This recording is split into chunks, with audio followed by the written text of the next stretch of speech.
A hostel is a form of low-cost, short-term lodging, where guests share a multi-bed dormitory with a number of other people. Often the beds are in the form of bunk beds, and the rooms are meant to fit as many people as possible so as to create for a cheaper alternative to hotels and Airbnbs. These rooms can be single or mixed gender, and they can have private or shared bathrooms. Hostels are a common go-to for solo travelers who aren't looking to spend a lot of money on a hotel, or for people who only really plan on using the place to sleep and not really hang out. The 3 stories you're about to hear were recounted by solo travelers who stayed in hostels and had not so great experiences with the people they were sharing their rooms with.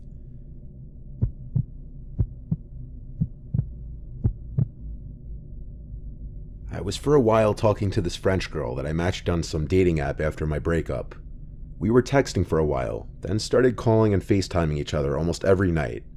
We connected really well, but she came from a strict family who she still lived with. So when the idea of me visiting her came up, she made it clear she wouldn't be able to host me, and when I asked if she'd want to share a hotel room together, she said not the first couple nights after we met just because her parents would have a freak out.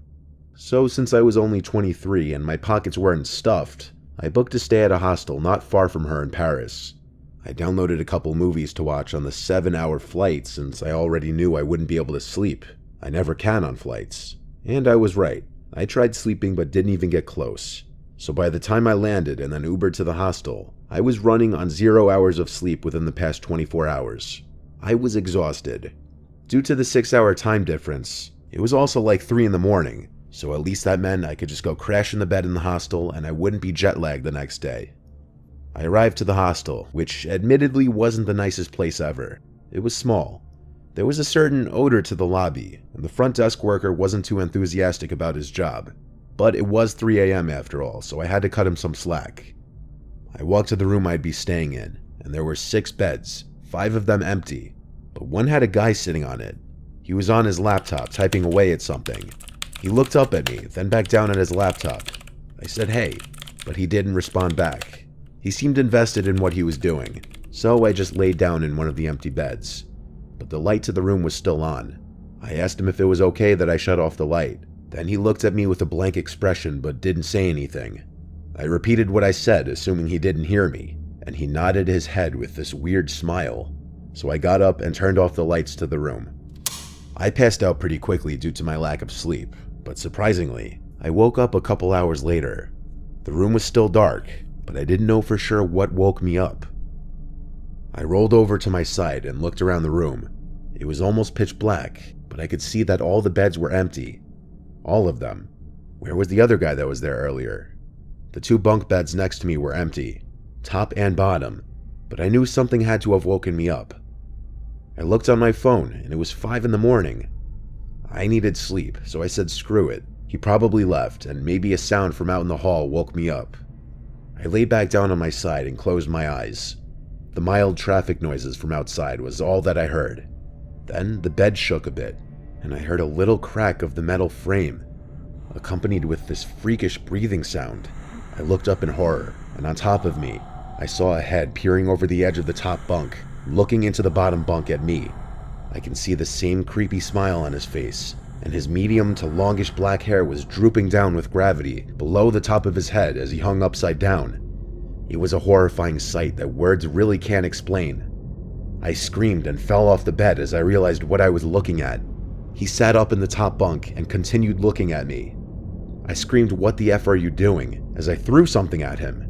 He started to laugh, this really strange, off-putting laugh. I immediately turned the light on and went through my stuff to make sure nothing was stolen, while watching him at the same time. I then heard a click of a phone camera and looked at him as he was holding his phone up to me, clearly having just taken a picture of me. He was still laughing while looking at me.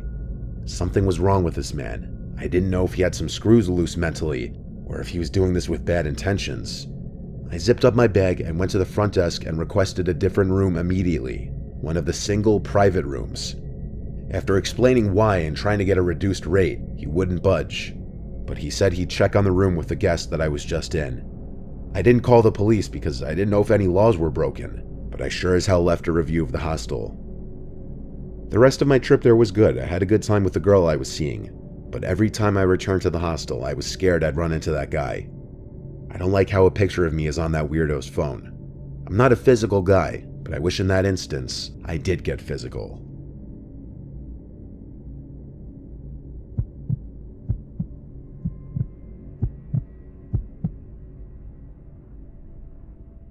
I'm a solo traveler. I've stayed in countless hostels as a means of saving money, while also meeting new interesting people. I've stayed in a total of about 20 hostels in my life, and 90% of the time I've had good experiences. My first truly awful experience, though, was at a place called Freedom Traveler Hostel. And before I begin, I want to note that my horrible experience wasn't the complete fault of the hostel itself. The Freedom Traveler Hostel is located in Rome. It was my first time ever visiting Rome. I was completely inexperienced to the landscape and relied heavily on Google Maps and locals. In fact, even finding the hostel itself proved challenging as there were no signs for the place outside. But once I found the place, I let myself in through the big brown doors and was greeted by a nice woman working the front counter. I had already booked a stay in one of the 4-person rooms. I was led to the room I'd be staying in, which had 1 bunk bed and 2 single beds, totaling sleeping space for 4 people. The room had a green theme to it, but it wasn't the biggest room. The worker told me there weren't many people staying in the hostel at the moment, which I didn't really have a problem with if it would mean I would have more privacy in the room. The woman had a smile on her face the entire time, and I appreciated her help. She showed me where I could store my luggage, which was actually just some shed in the back garden area. I wasn't impressed nor confident with it, so I decided I'd leave my luggage in the room, especially since I didn't bring anything too valuable. I was exhausted after a whole day of traveling, so after changing clothes and stowing my luggage under the bottom bunk bed, I laid down ready to take a quick power nap. Not long after, I heard a knock at the door, and 2 young men walked in. They had thick Italian accents, I could tell right away. They greeted me and started talking to me, even though I was mid-nap, but I'm polite and social, so I was friendly and chatted with them. They introduced themselves as Marco and Lucio, brothers. Marco had to be like 6'4", he was huge. Lucio was probably 5'11", but he wasn't a toothpick either, and I could see the resemblance in their faces. They were very tan, but both had receding hairlines, even though I could tell they were in their early 20s. They weren't the friendliest looking guys, but at first they seemed okay enough. After getting acquainted in English with them, the 2 brothers started to talk amongst themselves in Italian. They didn't know that I understood though, because right away I understood them to be talking about me and laughing at me. I heard, I believe, Marco describing me as some silly white boy. I could have said something right there in Italian, but instead I wanted to keep the illusion that I didn't speak the language. The 2 brothers eventually got up from their beds and left the room, with Lucio smiling and waving at me as they left. I just realized they didn't have their luggage in the room, which led me to believe they left their luggage in the storage shed in the garden area. I went to the garden area for a bit just to mingle with some of the people sitting out there, and I met a few nice tourists who were also staying there for the weekend. Then off I went to explore the city, heading in the direction of city center. After many hours and 2 food stops later, I returned to the hostel expecting some people to be socializing in the lounge area or in the back garden, but there was no one. So I figured I'd just get some early shut-eye. It was 9 p.m. anyway. I don't remember when I fell asleep, but I remember waking up. The lights in the room were still off, but I heard whispering voices. The brothers were back. I didn't move. I listened to what they were saying, still speaking in Italian. One of them whispered something that roughly translated to, "Just grab it, or are you gonna do it?" I didn't know what it meant, but I had a feeling they were talking about my luggage. I was waiting to hear the sound of my luggage being moved before I would let them know I was awake, but instead, I felt a sweet-smelling, cold and wet cloth being pressed up to my face, and I reacted by yelling and swatting it off my face. I turned to see one of the brothers standing over me. I screamed, "What are you doing?" The man over me, I couldn't tell which one it was, then got on the lower bed with me and tried to subdue me, but I kicked him off and screamed for help. The other brother pulled him away from me, and the 2 men took off out of the room. I quickly grabbed my bag and shoes and went to the front desk for help. The man who was working now said he saw the 2 guys leave, but there was no information on them even staying there. They were 2 random locals who were trying to rob visitors to the hostel. They tried to literally chloroform me. I didn't stay there after that, of course. I'm sure they've upped their security now, but when I stayed there, clearly anybody could have just walked right in. If I wasn't awake, I would have been chloroformed and robbed of my entire bag. After this, I started being more careful of the hostels I stay at.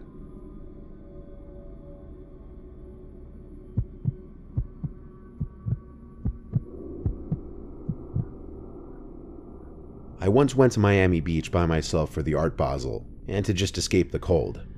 My friend Mia would be there with her boyfriend, and I'd meet up with them, but I wasn't staying with them. Hotels and Airbnbs in Miami aren't cheap though, especially if you're flying solo, so I went with this hostel called Bikini Hostel.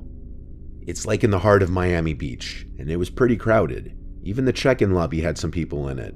It had a younger vibe, mostly people in their 20s. Some people seemed to be there in groups, others solo like me. I didn't spend too much time in the hostel though. It was only meant as a place to sleep for me. The place had lockers that you could put your bags in, so I was able to be gone the entire day with peace of mind. It wasn't until that first night that I returned and met some of the people in the room with me. I was in a mixed dorm, meaning both male and females, though I was actually the only female in the room. I wasn't necessarily uncomfortable with that. I wasn't really there for the people, more so just the money saved. I met about 3 of the however many people were actually staying in the room. The next morning, I woke up, and first thing I did was look for my phone, which I thought I left on the bed. I looked all over the bed and then under it. Someone in the room had to have taken it. I started asking everybody if anybody had it. I asked the guy in the bed next to me to call my number and see if we could hear it ring, but no one could. I started to question if maybe I didn't bring it back to the room after all. I borrowed the same guy's phone to call my friend Mia and tell her I lost my phone and to meet me at the brunch place we wanted to hit. I checked the entire room one last time, then checked with the front desk and asked them to call Mia's number if anyone should turn my phone in. Then I left to meet Mia at this place on Collins Avenue to get brunch with her and her boyfriend. While there, I used Mia's phone to sign into iCloud to check Find My iPhone. It said the last known location was at the hostel 2 hours ago. That gave me some form of relief, because maybe I left it in my bag or the locker or something. We went back to the hostel together and looked everywhere in the room, including the locker and my bag. It didn't turn up, and this made absolutely no sense, but I wasn't going to let it ruin my trip. We walked to the convention center, which was where the Art Basel was being held. After leaving hours later, we grabbed a late lunch or early dinner and hit a couple bars afterwards. At some point, I checked Find My iPhone on Mia's phone again, and this time it said my phone had moved. It was basically right on top of us. Mia and her boyfriend joked about me being sure I don't have it on me. I told them I absolutely do not. I looked around for anyone who might have my phone, but what would I even look for? I put my phone into lost mode now that I knew someone had it. Mia's boyfriend screamed out, "Did anybody find a lost phone?" But no one came forward, though everyone looked at us and some people laughed, that's for sure. We tried calling my phone a bunch of times, and though it would ring, no one picked up. I went back to the hostel when it was dark out to change clothes. As I was walking back, I was starting to accept that maybe my phone wasn't going to be returned to me, but my entire walk back, I felt like this weird-looking guy was following me. He took every single same turn I took. I don't think he noticed that I noticed, but I was very suspicious he was following me. When I got back to the room, I went on my laptop before getting changed to check Find My iPhone again, and now the location was back in the hostel. I was excited because I thought maybe they were returning it. I checked the front desk though, and nothing. I asked a bunch of people in the hostel too. No one had it, or at least they weren't admitting to it. So I went to Instagram on my laptop and started DMing Mia to keep her updated on when I'd be ready to meet them out. I went to take a quick shower, then changed into more going out appropriate attire. When I came out from the bathroom and back into the room, I was shocked to see that man that I thought was following me was sitting in one of the beds on his phone. There were 2 other guys in the room with us at that moment, but I had a scary thought, so I hurried to DM Mia to call my phone right now. She said okay, and then I heard the sound of a phone vibrating in a pocket or on a bed.